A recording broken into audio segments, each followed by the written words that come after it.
kami seperti waktu nama budaya. Untuk selanjutnya, marilah kita mendengarkan pemaparan dhamma yang akan dibawakan oleh Romo Edi dan Mama. Kepada Romo, waktunya kami persilakan.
Kali ini saya ceramah bisa telat. Dimanapun saya ceramah saya nggak pernah telat. Bahkan di sini ibu-ibu belum datang aja saya udah datang dulu. Saya dari rumah selalu 2 jam di Bang. Padahal dari Jelambar. Dari Jelambar itu ke sini itu cuma 16 kilo. Tapi saya selalu berangkat dari rumah jam setengah 6 dengan asumsi saya 1 jam atau 1 jam setengah, jam 7 saya sudah sampai di sini. Bahkan belum jam 7 saya sudah sampai di sini. Ini macetnya luar biasa. Dari pagi. Tadi saya sudah sampai mau di Jalan Baru situ. Cigimpa. WA saya lewat Jalan Baru. Iya, saya juga mau lewat situ, tapi saya belum nyampe. Nggak bisa nyampe. Iya, sudah dekat-dekat situ kan. Saya sengaja share lokasi. Saya ada bapak-bapak, mau kemana Pak? Mau dalam lingkungan. Saya bilang, wah nggak bisa lewat. Macetnya itu ada setelah. Kan ada jembatan yang mau. Kalau dari Kamal belok kanan kan nanjak jembatan gitu tuh, yang di bawahnya jalan tol. Ya, itu kan mau pembakaran krematorium kan ada. Itu katanya ada truk mogok di situ. Jadi ekornya udah sampai kemana-mana. Saya dari lampu merah Cengkareng mau ke komplek KFC 1 jam. Wah, baru kali ini saya kapal mungkin. Ya, kalau sampai. Nah, pokoknya nanti kalau pulang saya udah gak bakal bisa belok kanan. Keluar dari lingkungan saya udah bisa belok kanan. Saya harus ambil ke arah udah gak bisa gerak. Udah gak bisa gerak. Ya, itu dah. Sampai saya, nih, gak bisa gerak saya. Dia bilang bisa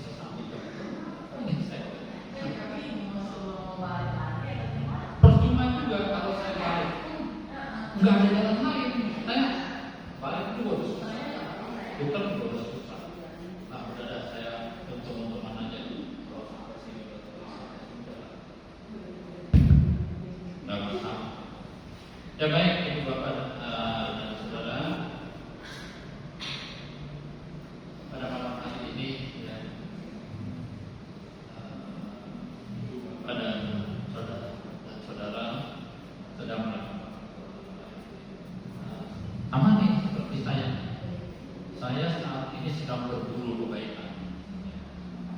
Sebenarnya bisa aja kalau tadi saya kalau balik saya bisa. Cuma sudah tangguh. Beda halnya waktu saya mau ceramah di Kajian Takasila di apartemen Laguna Fluid. Karena itu waktu itu macet. Itu saya cancel karena saya udah gak bakalan Uber. Mengangkat Uber. Kebetulan waktu itu macet total yang katanya kontainer turun barang di Tanjung Priok habis lebaran di Idul Fitri itu. Jadi semua kontainer kena dibas macet. Nah, itu semua gak gerak. Akhirnya saya kontak pengurus bilang dia udah bawa cancel aja dan nanti sudah itu sama sekali gak bisa kita. Nah, saat ini kita semua sedang berbuat baik ya. Memang kehidupan ini jangan kita sia-siakan karena kita sudah terlahir sebagai manusia. Maka jangan sia-siakan kehidupan kita ini sebagai manusia. Jadi dikatakan oleh Sang Buddha karena lahir sebagai manusia itu sangat sulit.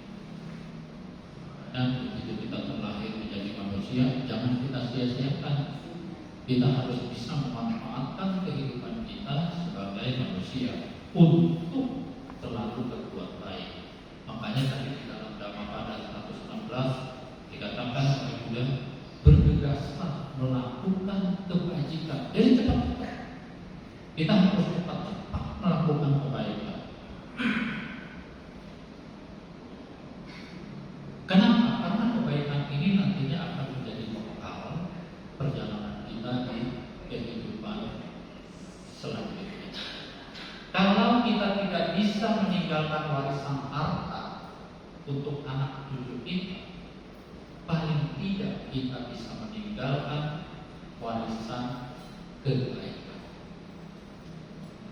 Nah, kita akan tahu harum dengan kebaikan. Anak cucu kita pasti akan mengenang kita kalau kita banyak melakukan kebaikan. Jadi meskipun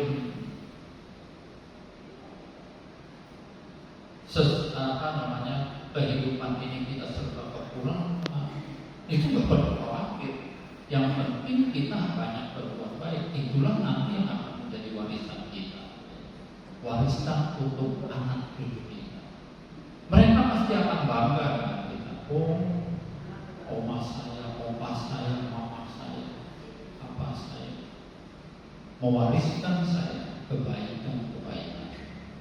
Nah, inilah yang harus kita lakukan ketika kita sudah terlahir menjadi manusia. Jadi jangan sia-siakan kehidupan kita sebagai manusia ini. Agama Buddha adalah agama praktek. Jadi kalau kita menginginkan sesuatu hal yang baik, kalau kita menginginkan apapun yang kita inginkan, itu harus melalui praktek. Misalkan, saya pengen hidup saya kaya raya, saya ingin kalau nanti mati mau masuk surga, hanya cukup dengan berdoa, ya nggak bisa. Omong kosong kalau cuma bisa berdoa, terus kita bisa masuk surga. Bukan saya sudah yakin sama Sang Buddha. Saya sudah sering juga bakti. Nanti suatu saat kalau saya mati, saya pasti masuk surga. Belum tentu. Jadi agama Buddha itu adalah agama praktek. Kalau kita pengen masuk surga, ya kita harus praktek. Prakteknya apa? praktik banyak melakukan perbuatan baik. Nggak bisa cuma berdoa doa. Nah itulah makanya dikatakan agama Buddha adalah agama praktek. Bukan cuma percaya doang. Oh saya sudah percaya sama Sang Buddha, tapi saya mati masuk surga. Oh, tentu saya bilang surga bukan tempat orang-orang yang percaya, tetapi di surga sana itu adalah tempat buat orang-orang yang banyak melakukan perbuatan baik. Itu surga menurut agama Buddha. Jadi bukan cuma percaya doang nggak cukup, harus banyak melakukan perbuatan baik. Nah, seperti kayak Ibu Bapak dan Saudara yang lakukan pada malam hari ini, puja bakti seperti ini. Puja bakti seperti ini melakukan perbuatan baik. Kenapa? Karena pada saat kita melakukan puja bakti, saya suka katakan, saat kita melakukan puja bakti, kita banyak melakukan perbuatan baik. Ya, bernamaskara sama Sang Buddha, baca parita, terus meditasi, dengar ceramah, dan dana paramita. Terus nanti ada parita apa? Pelimpahan gaji. Itu kebaikan yang bisa kita lakukan pada saat kita melakukan puja bakti. Nah, kapan sih saatnya kita melakukan perbuatan baik? Kapan? Yang pertama adalah mumpung masih muda. Mumpung masih muda, lakukan kebaikan sebanyak-banyaknya. Jadi jangan bilang, saya masih muda, nanti aja nunggu tua saya baru melakukan perbuatan baik. Ada kan yang ngomong begitu, ngapain masih muda mah, enakan happy.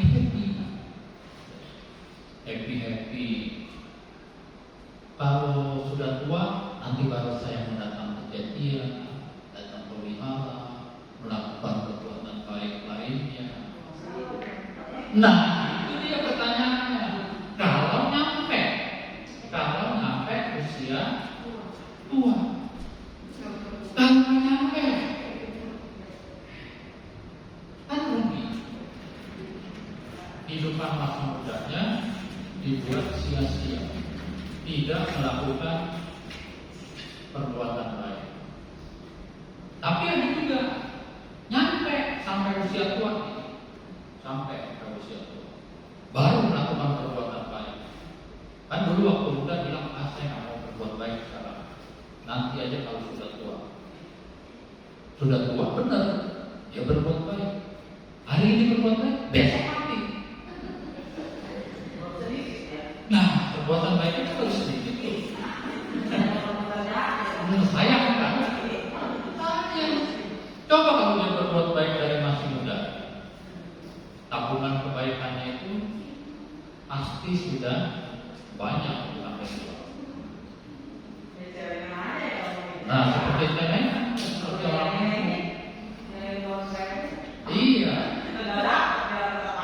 Maka dari itu, nah, kalau sudah tua pun,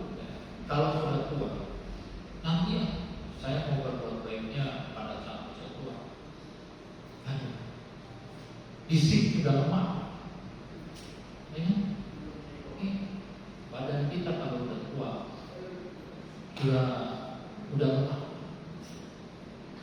lemah. Kita mau berbuat baik, jangan-jangan nanti kita nyusahin orang. Mau berbuat baik tapi sudah pakai tongkat, jalan udah susah, dituntut cucu, anak, mau berbuat baik, jadi ngerepotin semua. Nah, kenapa nggak bergegas berbuat baik pada saat masih muda? Mumpung masih muda, fisik masih masih kuat. Kalau anak muda sekarang bilang, enggak, saya pokoknya nanti aja dulu berbuat baik ini. Saya masih muda ini, saya mau keluar masuk diskotik. Ya nggak tahu nanti kalau tua dia keluar masuk apotek.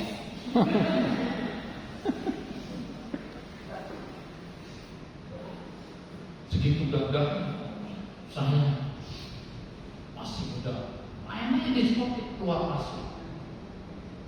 Kalau masih muda, ya, nggak lupa tuh kemana-mana pakai minyak apa wangi. Begitu udah tua dia pakai minyak ini. Makanya jadi nyusah kita. Fisik kita tuh sudah lemah kalau kita sudah tua. Gak bisa berbuat baik yang maksimal. Makanya mumpung kita masih muda, bergegaslah melakukan kebajikan. Seperti tadi yang saya kutip di dalam syair dan Ramadan. Bergegaslah melakukan kebajikan, kendalikan pikiranmu dari kejahatan. Barang siapa lamban berbuat baik, maka pikirannya akan semar dalam kejahatan. Nah, jadi mumpung masih muda, jangan sia-siakan masa muda kita untuk hal-hal yang tak baik. Lakukan perbuatan baik sebanyak-banyaknya. Seperti kayak orang berburu, di mana ada sasaran untuk berburu, kita pasti berburu. Nah, kalau kita terbalik, di mana ada tempat berbuat baik, kita buru itu perbuatan baik. Jangan menunda. Sayang sekali. Itu yang pertama. Yang pertama adalah mumpung masih muda. Nah, yang kedua, mumpung masih sehat. Mumpung masih sehat. Kalau udah sakit, sudah tiduran di tempat tidur, sudah nggak bisa bangun, bagaimana berbuat baik? Susah. Fisik kita udah nggak mendukungnya. Kalau kita sudah sakit, sudah ada di tempat tidur, bagaimana kita mau melakukan perbuatan baik? Ngurusin diri sendiri aja udah susah. Boro-boro mikirin mau berbuat baik. Atau ada juga yang ngomong gini, nggak apa-apa, sekarang saya sakit. Nanti kalau saya sembuh, baru saya berbuat baik. Ada dua pilihan. Orang sakit itu pilihannya cuma dua. Satu, dia sembuh. Yang kedua, dia mati. Kan telah juga berbuat baik. Jadi mumpung masih sehat, harus banyak-banyak berbuat baik. Kalau udah sakit, repot. Itu merepotin orang semuanya juga. Kesempatan kita untuk berbuat baik itu sudah berkurang kalau sakit. Ya bisa sih, orang sakit bisa juga berbuat baik melalui pikiran. Semoga semua makhluk berbahagia. Itu juga perbuatan baik. Tapi kan perbuatan baik yang lainnya sulit untuk dilakukan karena kondisi fisik yang sudah sakit. Makanya ketika kita masih sehat, ya jangan berhenti untuk melakukan perbuatan baik. Kalau masih sehat, jangan suka jual-jualan. Apa itu namanya? Kulineran. Itu kan bahaya juga tuh kulinerannya. Bikin orang kolesterol tinggi, apalagi bisa diabetes, macam-macam. Kalau lihat di di Instagram, bilang, wah ada kuliner sama agama. Kita kan suka tuh lihat-lihat gitu ya. Nah, terus kita pergi deh makan. Jadi harus jaga juga makannya supaya kita tidak sakit. Kalau sudah sakit, susah berbuat baik. Nah, lagi sehat, mumpung sehat, banyak-banyak melakukan perbuatan baik. Jangan kulineran terus. Ini perut kita udah seperti kuburan ini, nampung semua di sini. Hewan-hewan apa sih yang nggak ada di sini? Ada semua ini di perut kita. Besar ya? Besar. Iya, kuburan, benar-benar kayak kuburan. Ini hewan apa yang ada dikubur di sini? Ayam, kambing, daging babi, apalagi. Nah, oleh karena itulah kita harus bisa menjaga diri. Jadi mumpung kita masih sehat, harus bergegaslah melakukan kebajikan. Yang kedua, yang pertama tadi mumpung masih sehat, yang kedua mumpung masih sehat, yang ketiga mumpung masih hidup. Mumpung masih hidup, belum terbujur kaku, kita harus banyak-banyak melakukan perbuatan baik. Mumpung masih hidup, belum mati.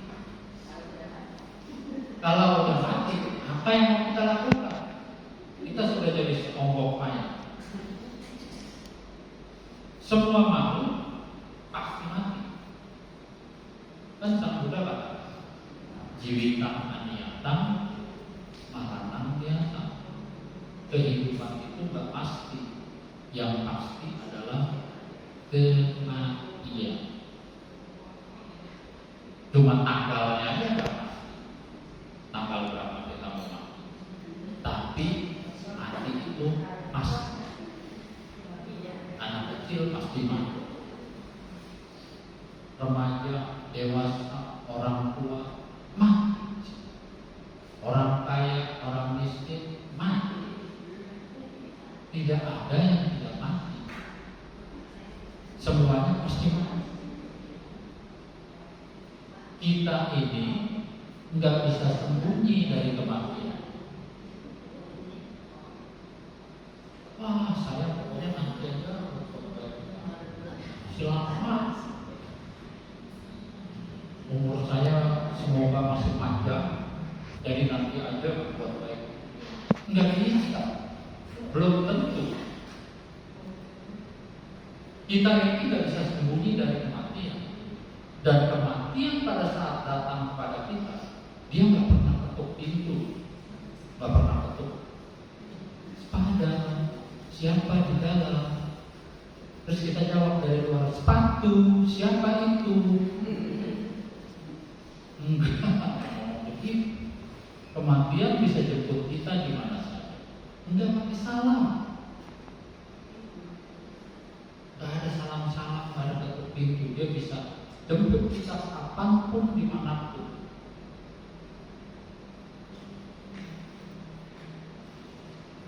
Oleh karena itu, makanya saya suka katakan sama umat Buddha kalau lagi di acara awam manggala, saya suka bilang, padahal itu kalau ada acara peristiwa kematian awam manggala, itu sebenarnya pembelajaran buat kita yang masih hidup. Pembelajaran buat kita yang masih hidup. Disitulah saatnya kita merenung. Merenung tentang kematian. Kita harus merenungkan kematian. Kita harus mempersiapkan diri untuk menghadapi kematian. Kebanyakan kan dari kita kan mempersiapkan dirinya untuk kehidupan kita, bukan mempersiapkan diri untuk menghadapi kematian. Tetapi kita lebih cenderung mempersiapkan diri untuk kehidupan. Besok saya mau kemana? Besok mana? Besok mau kemana? Liburan tahun depan. Nah, itu udah di planning semua kan? Liburan di tahun baru mana? Natal kemana ya? Tapi kita lupa mempersiapkan diri untuk menghadapi kematian. Udah punya bekal belum? Sudah seberapa banyak perbuatan baik yang kita lakukan buat bekal kita? Nah, inilah yang harus kita renungkan ketika kita berada di rumah duka, ya, di rumah baik di rumah duka atau ada di rumah sendiri itu, yang sedang ada upacara awal manggala, itu harus kita renungkan. Hari ini saudara saya sudah berangkat. Kemarin seminggu yang lalu teman saya berangkat. Sebulan yang lalu famili saya juga sudah berangkat. Harusnya kita bertanya, kapan giliran kita berangkat? Jadi kita merenung dulu situ. Sudahkah saya mempersiapkan diri untuk menghadapi kematian? Sudahkah saya banyak melakukan perbuatan baik untuk bekal kehidupan selanjutnya? Nah, itu yang harus kita lakukan. Kalau hari ini saya berada di hadapan jenazah Mr. X. Mr. X ini sudah benar-benar menjadi jenazah.